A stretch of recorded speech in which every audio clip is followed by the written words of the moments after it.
5 years ago, pro wrestling returned to TNT for the first time since the death of WCW in 2001.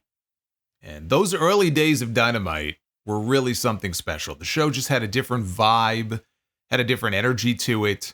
Even the arenas were lighted differently because they had a lot more people in the buildings. People were starved, though. They were starved for an alternative to the shit that was being shoved down their throat by Vince McMahon. Raw and SmackDown were largely atrocious television shows back then, especially Raw. So the stars were aligned at just the perfect time for somebody else to come along and bring a little excitement back into pro wrestling. And that's what AEW did. And then a few months later, the pandemic shut everything down, and they were forced to run their shows out of an empty building. So the timing was not ideal, right? The show wasn't even 6 months old at that point. But something very important happened in January of that year before we even knew what COVID was. AEW signed a multi-year agreement with Warner Brothers Discovery to actually get paid for its programming, which was a big deal for what really was a startup company at the time. And it was 2 months later when everything got shut down, and who knows if they get that deal had they waited, right? I mean, as it turned out, pro wrestling was some of the only live programming that even aired weekly on television that year, right? USA and TNT would have been in real trouble if they did not have Raw and Dynamite. Here we are 5 years later, and the AEW product, it does not have the same spark anymore. The ratings are nothing close to what they used to be. Viewership overall is down year over year. Some weeks they can barely sell 2,500 tickets to a show, right? I mean, you just look and more than half the building is empty. The booking is all over the place. I mean, this is a company that has a lot of holes, has a lot of problems. One problem that they do not have is worrying about where their income is going to be coming from or if they are going to have a home to air its television shows. Because on Wednesday, after months and months and months of speculation, AEW and Warner Brothers Discovery finally consummated the marriage, or maybe it would be more accurate to say that they renewed their vows, and announced a multi-year media rights renewal for Dynamite and Collision to remain on TBS and TNT, with a streaming component on Max, which was just a must. I mean, this deal would have been very underwhelming without it. The press release states that WBD's networks and platforms will remain the exclusive home of AEW Dynamite, Wednesdays on TBS, and AEW Collision, Saturdays on TNT, with enhanced distribution rights across social platforms, as well as building opportunities for additional AEW programming for linear and digital platforms in the future. Additionally, for the first time, all AEW Dynamite and Collision programming starting January 2025 will stream live exclusively on Max for US subscribers only. So that means the shows will be simulcast live on Max at the same time they air on TV, which is going to make for what I'm sure is going to be some very civil discourse about the ratings going forward. If Dynamite starts pulling 500,000 viewers every week on TBS, we'll have no way of knowing how many more people may be watching on Max, but that's not going to stop people from claiming the show is dying and other people from claiming that the show could be doing 2 million more people for all we know on streaming, which it won't.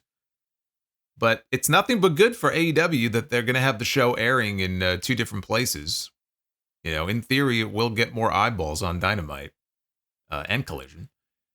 All AEW programming airing on WBD's networks will also be available to stream on demand on Max. AEW and WBD will also collaborate to distribute AEW pay-per-view events live on Max at a discounted price per event, with all marketing and promotions of those pay-per-views exclusively centered on Max. AEW pay-per-view distribution on Max will begin later in 2025, with additional information and pricing to be shared in the coming months. Variety first reported that the deal is valued at, quote, upwards of $150 million per year when all elements are taken into account. The Sports Business Journal said, according to sources, it is a 3-year deal with an option for a 4th, so very much like the previous deal they signed where Warner exercised that 4th year, which is why when everybody thought we would hear about negotiations last year for a new deal, we heard nothing because they exercised the option. They, being the Sports Business Journal, estimated the deal at $170 million annually, with WBD retaining its equity stake in the company, although the size of that stake was not disclosed. Now, we have heard talk about Warner owning a piece of the company before. Tony Khan has always danced around the question whenever he was asked about it, and he's always been very vague, which almost certainly means that it's true, because if it wasn't, he could have just said, that's not true. And he's never done that. He's never denied it. But that equity stake could be anything. I mean, it could be 5%, it could be 25%. We don't know. Enter Dave Meltzer, who says the deal actually totals $555 million for 3 years, with the deal being broken down as $180 million in 2025, $185 million in 2026, and $190 million in 2027, with an option year in 2028 for what he says is a significantly higher number should they choose to exercise it. Now, Variety later updated its initial report of $150 million a year to $185 million a year. Quote, when all elements are taken into account, unquote. So did Dave Meltzer just fact check Variety? By God, I think he did. And good on Variety for correcting themselves. Dynamite is believed to be staying on Wednesdays. Collision is going to stay on Saturdays. Rampage. You didn't hear me mention Rampage. Rampage may be discontinued altogether. We can only hope. Now, that is not fully confirmed. It is possible that Rampage could end up on another platform, but honestly, what is the point? What is the point? Rampage has been The Walking Dead now for years. You think back to those early days in the summer of 2021, and you had the debut of CM Punk, right? The first dance in Chicago. You had that great match where Christian Cage pinned Kenny Omega to win the Impact World title. I don't even know this version of Rampage that airs on TV now. It is completely unrecognizable from what it was at the beginning. And that's not a recent phenomenon. It's been that way now for a long time. So it is best to drive the stake through the brain and be done with it. But remember the rumors about a possible Fox show, maybe on FS1, right? That's been talked about now for a few weeks.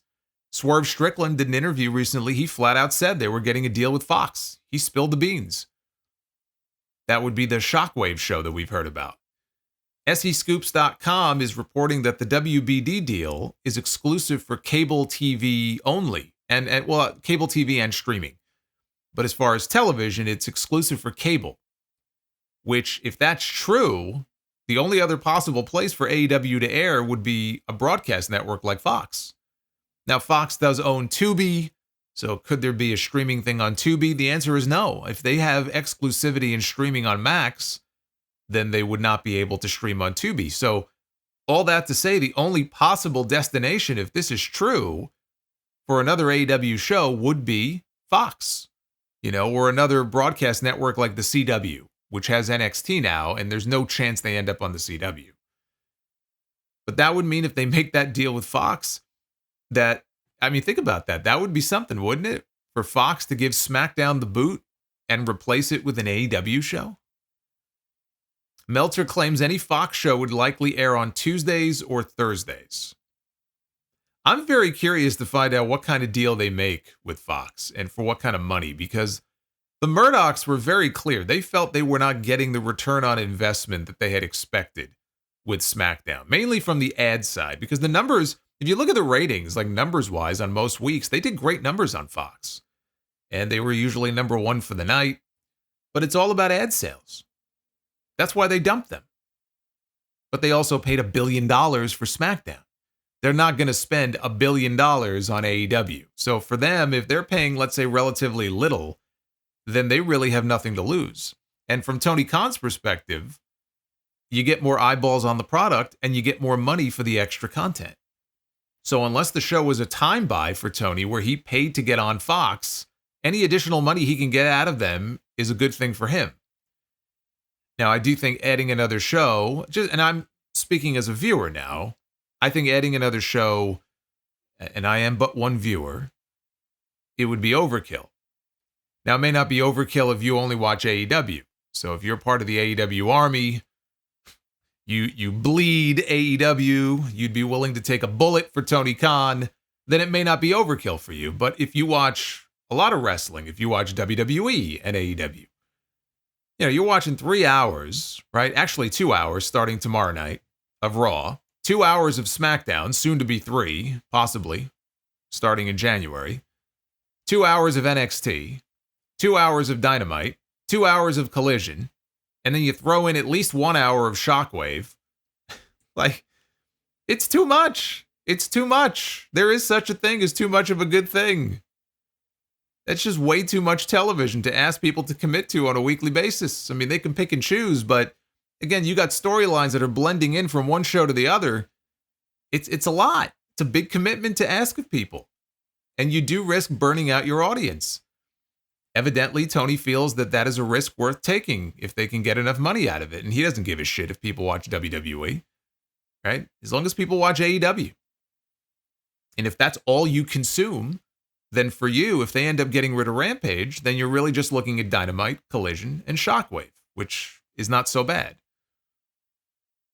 But it's going to be very difficult to make Shockwave a must-see show and keep it that way. I mean, that's what Rampage was at first. That's what Collision was supposed to be. And you see how quickly they dropped off. Shockwave is going to end up the same way. Because there's only so much wrestling one person can consume in a given week and not get tired of it. And because Dynamite is always going to be Tony Khan's baby. Dynamite is always going to be their main priority, especially for the money that Warner Brothers Discovery is paying them for it. Now, there was also no mention of Ring of Honor in any of this, which tells you, I think, everything you need to know about the state of Ring of Honor. Getting the AEW library on Max is a huge thing, though. It's something that fans have wanted for a long time. Not only to have access to all the old shows, but to have them organized in one centralized place. It's not going to happen overnight. It may take a good chunk of the year to migrate everything over. I mean, they don't have the extensive library that WWE does. I mean, it took forever for them to get everything digitized and scrubbed for music licensing and all that when the WWE Network first launched. But even with only 5 years worth of content, I mean, these things take time. It's not going to happen overnight. Interestingly, according to Meltzer, with this new deal, AEW will no longer be sharing in the advertising revenue with Warner Brothers Discovery, which it's been doing for the past 5 years. But you would think the increase in rights fees, that should more than make up for that. Pay-per-views on Max, that's also huge, although that's not going to start until later in 2025 because they just don't have the technology to do it right now. They're still testing all of that out. The pay-per-views will be discounted from their usual $50 price tag, but to order them, you do first have to have a Max subscription, which is either $9.99 a month with ads or $16.99 a month without ads.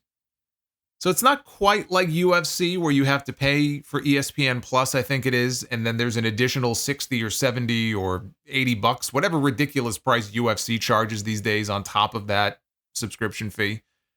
So it's not exactly like that, but it's not like WWE and Peacock either, where you just pay for Peacock and then the PLEs are essentially free. This sounds like it'll be closer to the UFC model, but the pay-per-views will not cost as much as the UFC shows do. They say it's going to be a reduced price, but they didn't specify what that means. Ideally, it would be something like $20 and not $40. $40 would not be much of a discount, now would it?